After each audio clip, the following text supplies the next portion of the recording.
Bonjour à toutes et à tous et bienvenue à ce nouveau Good Morning Market. Nous sommes le jeudi 3 décembre 2020 et lors de la séance de la veille, les indices américains ont terminé la séance en légère hausse avec un S&P 500 qui gagne tout de même 0,18% et qui part marquer un nouveau record historique. C'est principalement les valeurs cycliques qui l'ont porté vers un nouveau record et plus particulièrement le secteur de l'énergie qui a progressé de plus de 3%. Le Dow Jones, quant à lui, a grappillé 0,2%. Le Russell 2000 a clôturé en hausse de 0,19%. Et le Nasdaq a légèrement chuté à hauteur de 0,05%. Alors, le sentiment a été mitigé lors de la session en Asie-Pacifique avec un Nikkei pratiquement à l'équilibre, un S&P ASX 200 et un Kospi coréen en légère progression et des indices chinois en repli. Alors, donc concernant l'actualité économique et financière, à noter que la France menace d'opposer son veto à l'accord Brexit si le négociateur en chef européen Barnier cède trop de terrain au Royaume-Uni. Concernant la pandémie, nous avons enregistré un nombre record de décès dus au coronavirus hier, 12 378. Et concernant la politique américaine, la Chambre des représentants aux États-Unis a adopté une loi qui permet de radier les sociétés chinoises de la cote des bourses américaines. Et donc, cette loi a déjà été approuvée par le Sénat et c'est maintenant à Donald Trump de la signer. Je pense qu'il le fera sans hésitation. À noter que la Chine a autorisé 4 navires australiens à entrer dans les ports afin de décharger du charbon. Et très rapidement, un retour sur la pandémie, notamment aux États-Unis, avec Los Angeles qui a émis une ordonnance de confinement pour toute la ville, et donc les citoyens sont autorisés à quitter leur domicile uniquement pour des activités jugées essentielles. Nous avons pris connaissance dans la nuit de l'indice PMI manufacturier en Chine pour le mois de novembre, qui est ressorti à 57,8 lorsque les analystes tablaient pour 56,8. Donc voilà pour l'actualité économique et financière. Concernant la séance d'aujourd'hui, le chiffre qui pourrait avoir un impact sur les marchés, c'est cette ISM non manufacturier aux États-Unis. Nous en prendrons connaissance à partir de 16h. On a pris connaissance de quelques données avant cela, notamment à 9h15 pour l'Espagne, le PMI des services, 9h45 en Italie, également PMI des services, la France, 9h50 PMI des services, 9h55 la même donnée pour l'Allemagne. On prendra connaissance du PMI des services pour le Royaume-Uni à 10h30 et à 11h, zone euro, ventes au détail pour le mois d'octobre. Donc voilà pour la matinée, une matinée chargée, mais des chiffres qui devraient ne pas avoir et qui n'ont pas eu déjà trop d'impact sur les marchés. C'est principalement l'après-midi qui sera source de données impactant les marchés, avec encore une donnée, les demandes d'allocation chômage aux États-Unis à 14h30, avant donc ce fameux le PMI des services aux États-Unis et l'ISM non manufacturé, 15h45 et 16h aux États-Unis. À noter d'ailleurs qu'hier l'ADP, le rapport ADP sur l'emploi aux États-Unis a déçu, et donc prudence pour le NFP dont on prendra connaissance, qui sera publié dès demain, il me semble, à 14h30. Alors donc concernant le NFP, voilà, donc changement d'emploi non agricole, ce sera à 14h30 demain. Nous allons passer à présent sur le compartiment action. Nous allons débuter notre revue de marché par le DAX, un DAX donc qui est toujours en dessous de sa résistance des 13 460, qui est en support sur sa Tenkan. Qu'en est-il en données intraday? Nous sommes ici sur la zone de support qui était une précédente résistance. Alors prudence, nous sommes passés sous le nuage, nous sommes en train de tester cette fameuse zone, et en cas de franchissement ici de cette oblique haussière, ce serait un fort signal baissier, qui pourrait renvoyer le DAX vers un précédent support, vers les 13 150 points, dernier rempart ici, avant les 13 060. Donc prudence tant que le DAX ne parvient pas à se hisser au-dessus des 13 330 points. Et en tout cas, afin d'envisager de réelles perspectives haussières, il faudra réussir à s'affranchir ici de la résistance que l'on retrouve en données journalières, la résistance à 13 460 points. Donc plus ou moins neutre pour le moment, avec un léger avertissement que nous donne le DAX en franchissant son nuage et en sortant par le bas et en test actuellement de cette zone de support. Qu'en est-il du CAC 40? Un CAC 40 qui également ne parvient toujours pas à trancher. Un CAC 40 à 5560 points hein, pour le moment, plus ou moins neutre. L'éventuel franchissement ici des 5590 permettrait de se hisser au-dessus des 5600 points. Mais prudence en cas de passage en dessous des 5545. Et là, effectivement, on pourrait finaliser. On pourrait aller chercher le précédent creux des 5487. Donc, plus ou moins neutre concernant les indices européens, avec un signal d'alerte qui nous est donné notamment par le DAX allemand. Alors le Nasdaq qui est toujours collé ici sur sa résistance horizontale, il pourrait s'en affranchir aujourd'hui et donc confirmer sa tendance de fond, une tendance de fond qui est clairement haussière pour le Nasdaq, mais il faudra attendre une sortie de ce triangle ascendant et une sortie par le haut serait un signal clair de la reprise de la tendance de fond qui est haussière. Le Dow Jones également est toujours dans l'enceinte de sa figure chartiste, son triangle ascendant, il faudra attendre un franchissement des 30 000 points. Alors je vais dézoomer, donc un franchissement des 30 000 points ici, la borne supérieure de son triangle ascendant qui permettrait d'aller marquer de nouveaux records historiques et pourquoi pas aux alentours des 30 500 points. C'est un objectif qui nous est donné par les projections de Soda, donc 30 500 points en cas de passage définitif au-dessus des 30 000. À noter ici que la borne inférieure est renforcée par deux éléments. Tout d'abord notre nuage en données H4 et ensuite ici nous retrouvons cette SMA à 5 périodes qui vient renforcer également la borne inférieure.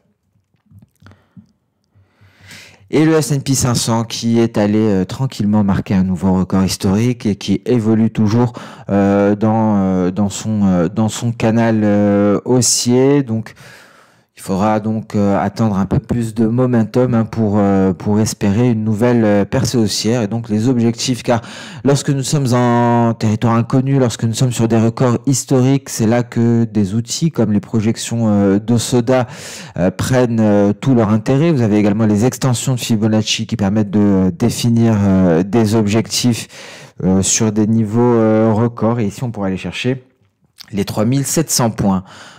Sur le S&P 500 en cas de poursuite donc de la hausse. Il faudrait tout de même un regain de momentum pour réussir à franchir le précédent record historique. Donc ici peut-être une légère pause, peut-être un retour à la moyenne avant d'envisager une poursuite de la hausse. À noter également un nuage H4 qui vient renforcer la borne inférieure du canal haussier. On passe sans plus tarder sur les matières premières avec un gold qui a bien progressé. On va débuter par le gold en données hebdomadaires avec ce très beau rebond ici sur cette moyenne mobile. Attention, exponentielle cette fois-ci. Ce n'est pas une moyenne mobile simple, c'est l'EMA 50. Une EMA 50 qui a bel et bien été testée pratiquement et qui a permis ce rebond du pétrole et ce pullback plus largement sur la ligne de coup de ce rounding bottom. Alors on repart à la hausse à présent. Qu'en est-il en données journalières? En données journalières, prudence. Alors plusieurs choses d'un point de vue technique, plusieurs éléments intéressants. Nous sommes clairement dans un canal baissier. À noter ici que cette oblique baissière cette oblique baissière ici, son prolongement a été testé très précisément au niveau de la bande inférieure du canal haussier et on revient à présent sur le précédent support, le support aux alentours de 1850 $. Donc peut-être un très bon point de vente ici pour aller chercher à nouveau le récent creux. Alors pourquoi favoriser les perspectives baissières quand nous sommes en territoire positif depuis maintenant 3 séances, tout simplement parce qu'il faut garder à l'esprit cette tendance de moyen terme qui est baissière. On évolue dans un canal baissier. Donc tout naturellement, ce pullback en direction des 1850 pourrait offrir un bon point d'entrée en vue d'un éventuel repli du gold. On a abordé dans le détail lors du Good Morning Market de la veille les fondamentaux du marché de l'or avec notamment les ETF. Donc pour ceux qui n'ont pas vu cette vidéo, je vous invite à aller voir cela, notamment concernant le gold. Alors en données H4, nous sommes à l'intérieur de notre nuage et aux alentours des 1845. On commence à se retirer quelque peu. On remarquera ici une résistance qui correspond à un palier de Kijun et peut-être que le gold ne parviendra pas à aller chercher les 1850 car ici on remarquera notamment cette la Greenspan qui vient s'échouer sur cette Kijun en palier et son prolongement qui fait office donc de résistance. Alors qu'en est-il du pétrole WTI? Un pétrole WTI aux alentours des 45-30, un pétrole WTI qui semble pour le moment être dans une zone de congestion, mais des perspectives haussières à privilégier. Alors on pourra avoir des nouvelles des pays membres de l'OPEP+, à noter également que les cours sont renforcés par un nuage qui est plutôt épais ici à ce niveau-là, et un palier de Kijun qui correspond précisément au 44,90. Donc les perspectives haussières sont à privilégier. On va attendre éventuellement un passage au-dessus des 45,50 pour envisager un nouveau test des 46$ pour le pétrole WTI. Qu'en est-il du gaz naturel? Un gaz naturel qui s'éloigne considérablement de sa Kijun en palier, des 3,020. On se retrouve en bas sur le bas de notre nuage, les 2,680. Ce sera donc le support de la dernière chance en vue éventuellement d'initier une nouvelle hausse. En cas de passage en dessous, on irait chercher ici les 2,320. C'est bien le prochain support à aller chercher pour le gaz naturel si on parvient à sortir par le bas du nuage journalier. Ici, on notera qu'en données H4, nous sommes bel et bien sortis du nuage par le bas et on retrouve ici un support à 2,646 et après une sorte donc de trou d'air qui pourrait être vecteur d'accélération baissière. Qu'en est-il du café ici? Le café qui est allé tester son nuage mais vient s'éloigner de la ligne de coup, de cette éventuelle figure chartiste en double top. On notera l'épaisseur de ce nuage qui vient nous éloigner quelque peu de perspectives baissières imminentes. À noter que le biais vert joue très certainement un rôle dans ce comportement des cours du café. Nous avons abordé les fondamentaux, notamment au Brésil. Nous avons parlé également du réal brésilien très brièvement. Des perspectives d'un point de vue fondamental qui sont baissières. D'un point de vue technique, nous avons ici un nuage Ishimoku qui semble soutenir les cours, en tout cas qui les a soutenus. C'est un nuage H4. Si on vient mettre notre nuage par défaut, on remarquera que l'on est déjà passé en dessous de ce dernier, que nous avons une résistance ici au niveau des 120 et donc peut-être un test des 120 permettrait enfin d'aller chercher notre ligne de coup à 115,90 pour aller réaliser l'objectif théorique de ce double top aux alentours des 107,50 cents la livre. Voilà pour le café. Nous allons passer sans plus tarder sur le marché des changes et il se passe des choses sur le marché des changes. Effectivement, depuis que le biais vert est passé sous ce support, un support qui avait tenu pendant assez longtemps, le biais vert glisse en territoire négatif et l'optimisme se poursuit. Cela a permis à l'euro-dollar d'aller se hisser ici au-dessus des 1,21. Alors l'objectif, nous en avons parlé hier, ce sont les 1,25 et donc c'est la situation de 2018 qui vient nous laisser penser que c'est un objectif qui pourrait être atteint sur le court terme. On peut s'attendre à un éventuel pullback en direction des 1,20, au minimum un pullback en direction des 1,20,75. Alors je vous invite d'ailleurs à nous avons publié une brève notification concernant l'euro-dollar tôt ce matin avec un parallèle justement avec cette situation de 2018, une situation qui laisse penser que l'on pourrait aller chercher justement ce niveau des 1,25 pour l'euro-dollar. Qu'en est-il pour l'USD-TRI? Un USD-TRI qui éprouve toujours des difficultés sous des résistances et cette fois-ci c'est cette oblique haussière qui vient freiner toute tentative haussière de l'USD-TRI.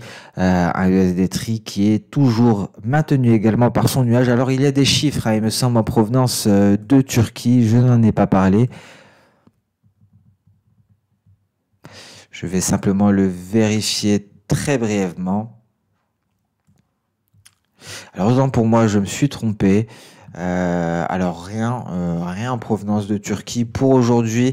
Alors ça c'était demain, donc voilà. Donc on en a déjà pris connaissance hein, tôt ce matin. Donc ça n'a pas eu d'impact, hein, visiblement pas d'impact notable. Alors un scénario probable hein, d'un point de vue technique ici pour l'USD-Tree, on pourrait longer ici le nuage, ce qui nous permettrait de nous rapprocher considérablement de ce palier de Kijun. On remarquera ici ce twist de nuage qui pourrait favoriser une percée haussière de l'USD-Tree pour poursuivre son rallye haussier. Donc voilà pour l'USD-Tree. On notera ici le GBP-CHF, beaucoup de volatilité hein, concernant les paires en GBP. Il faut savoir que ça sera le cas encore jusqu'à la fin de cette semaine. Le Brexit fait la une. Et donc ici, nous avons un GBP-CHF qui est allé tester sa Kijun, un GBP-CHF actuellement en léger rebond. En cas de passage sous la Kijun, ce serait les 1,1730 qui seraient directement ciblés, dernier rempart avant la borne inférieure du trading range dans lequel évolue le GBP-CHF. Je vous rappelle d'ailleurs que j'ai projeté un Ichimoku hebdomadaire ici et on peut bien entendu y ajouter un Ichimoku par défaut, c'est-à-dire un Ichimoku en données journalières. On remarquera ici ce twist de nuages et on remarquera également des supports, un support qui a été testé, hein, cela peut correspondre également à ce palier de SSB.